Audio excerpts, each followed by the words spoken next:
Welcome to Sweet Life Beat Life. We hope this video helps. Hey everyone! Got a shiny new PlayStation 5 but an older LG TV? Many people want to connect their PS5 to a TV that might not be the latest model, and you might wonder about resolution or specific ports. Don't worry, it's totally possible to get it working. We'll walk you through exactly how to do it step by step, so let's get started. First, let's talk about connecting. Your PlayStation 5 uses an HDMI cable for both video and audio.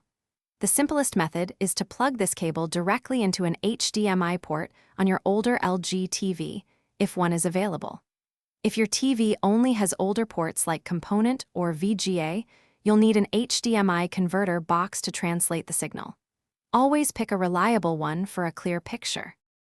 Now that everything's plugged in, you need to tell your LG TV which input to use. Grab your TV remote and look for a button labeled Input or Source, which will bring up a menu. Just cycle through the options like HDMI 1 or AV until you see your PlayStation 5 picture. It might take a moment, so be patient. Once your PlayStation 5 is showing, you'll want to fine-tune its display settings for your older LG TV. Go to your PS5 main settings, then select Screen and Video and find Resolution. Since your old LG TV likely won't support 4K, pick a lower resolution it can comfortably display, like 1080p, 720p, or even 480p. Choosing the right one will give you the sharpest possible picture. If you're still having trouble, here are a few quick troubleshooting tips. If your screen says no signal, double-check all your cables and confirm you've selected the right input on your LG TV.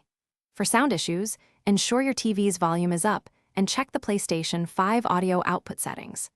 Remember, older LG TVs simply won't support advanced PS5 features like high dynamic range or HDR. Focus on getting a stable image, and then dive into your games. Thanks for watching. Consider subscribing if we helped you.